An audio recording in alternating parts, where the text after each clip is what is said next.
Ladies and gentlemen, members of the City Council and staff, our beloved community was founded nearly 174 years ago by our forebears in the aftermath of the Texas Revolution. Those original settlers had risked everything, including their lives and property, to stand up against tyranny.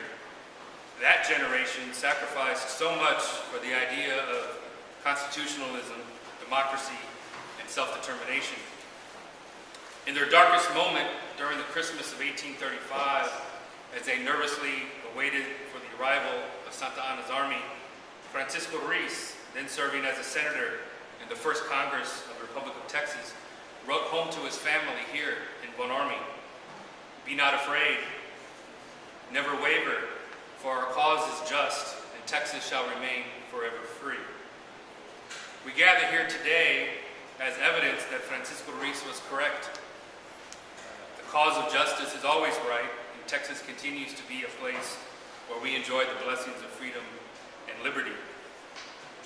It is truly humbling to me to address you today as the first mayor of Ormy, because that very statement embodies the fulfillment of the hopes and dreams of that dark night in Columbia, Texas, that inspired Senator Francisco Ruiz to write home. Tonight, we gather to exercise our constitutional right to self-government, which is enshrined in our Texas Constitution. Tonight, we decide the future course of our city in this hall because of the brave actions they took so long ago. And since that first generation of Ormians, our city has survived and thrived on the principles of hard work, faith in God, and caring for your neighbor. Each and every generation has faced its own set of challenges, and through them all, they maintain their strong families, strong faith, and strong understanding of the value of liberty. Those challenges began almost immediately. In 1492, the Comanches ravished our town, and in response, that generation formed ranger companies to patrol the frontier and permanently ended the threat.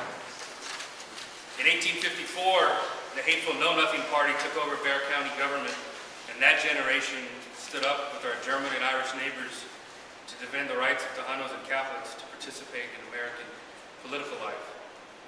In 1860, when our country fell into civil war, that generation refused to fight in the Confederate Army to defend the injustice of slavery. Instead, they organized a company of Texas militia, the Medina Guards, to protect our homes and families during that time of upheaval. In the 1870s, that generation began the process of reconstruction after the long war. They built our first public school, our first post office, our second church, and reestablished the ferry at Paso de los Garces. In the 1880s, that generation saw the arrival of the great International and Northern Railroad, and they adapted the local economy to cash crops such as cotton and winter vegetables. 1918 was a very destructive year. Many of our boys were in Europe fighting the last days of World War I, and Ormy was ravaged by the influenza. In the fall of the same year, the Great Hurricane caused the largest flood ever recorded on the Medina. Survivors were found 20 feet in the trees, and much of our city was washed away, including the old Santísima Trinidad Church.